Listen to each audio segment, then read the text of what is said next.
ഇന്നത്തെ ക്ലാസ്സിലൂടെയും ബ്രദർ ഒത്തിരി കാര്യങ്ങൾ പറഞ്ഞു. അതെല്ലാം സ്പർശിച്ചെങ്കിലും വേറെ 2 കാര്യങ്ങൾ പറയാനായിട്ട് ഞാൻ ആഗ്രഹിക്കുകയാണ്, കാരണം എല്ലാവർക്കും പറയാനുണ്ടല്ലോ. അപ്പം ആദ്യത്തെ കാര്യം എന്ന് വെച്ചാൽ ബൈബിൾ പഠനം എങ്ങനെ എളുപ്പമാക്കാമെന്നുള്ളത്. ഒത്തിരി പേര് പറഞ്ഞു തന്നിട്ടുണ്ട്. ആദ്യം പുതിയ നിയമത്തിലെ ഒരു ചാപ്റ്റർ വായിക്കണം, പഴയ നിയമത്തിലെ വേറൊരു ചാപ്റ്റർ, അല്ലെങ്കിൽ ഒരു ദിവസം 3 ചാപ്റ്റർ, അല്ലെങ്കിൽ അങ്ങനെ പറഞ്ഞു തന്ന്. അപ്പോൾ അതൊക്കെ ഒരു ബേർഡനാണ് നമുക്ക്. പക്ഷേ ഇന്ന് വളരെ പ്രത്യേകമായിട്ട് പുതിയ നിയമത്തിലെ ഒരു പാരഗ്രാഫ് വായിക്കുക, അതിൽ പഴയ നിയമത്തിലെ കോട്ടിങ്സ് ഉണ്ടെങ്കിൽ അത് കണ്ടുപിടിച്ച്, ഇപ്പോൾ രണ്ടും തന്നെ ഒരു യോജിപ്പുണ്ട് അതിന്.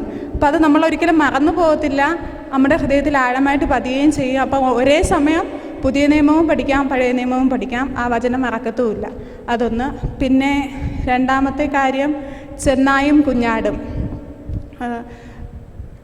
ആ പോയിന്റ് പറഞ്ഞപ്പോൾ ഞാൻ ശരിക്കും ഓർത്തത് ഞങ്ങളുടെയൊക്കെ ട്രാൻസ്ഫറിനെയാണ്. സാധാരണ ട്രാൻസ്ഫർ കൊടുക്കുമ്പോഴത്തേക്കും ചില സിസ്റ്റേഴ്സിന് മടി കാണും. അപ്പോൾ അവിടെ ഞാൻ ഓർത്തതെന്ന് വെച്ചാൽ ട്രാൻസ്ഫർ എവിടെ കിട്ടിയാലും പോവുക. കാരണം ചെന്നായി ഒരിക്കലും നമ്മുടെ അടുത്തേട്ട് വരുന്നില്ല, കുഞ്ഞാടാണ് ചെന്നായിയുടെ അടുത്തോട്ട് പോകുന്നത്. അയക്കപ്പെടുന്നത് കുഞ്ഞാടാണ്, കുഞ്ഞാടിൻ്റെ കൂടെ അയക്കപ്പെട്ട ആളും ഉണ്ടായിരിക്കും. അപ്പോൾ നമ്മൾ അയക്കപ്പെടുമ്പോൾ നമ്മുടെ കൂടെ നമ്മുടെ മണവാളൻ നമ്മുടെ കൂടെ ഉണ്ടായിരിക്കും എന്നുള്ള ആ ഒരു ചിന്തയാണ് എനിക്ക് കിട്ടിയത്. ഒത്തിരി നന്ദി.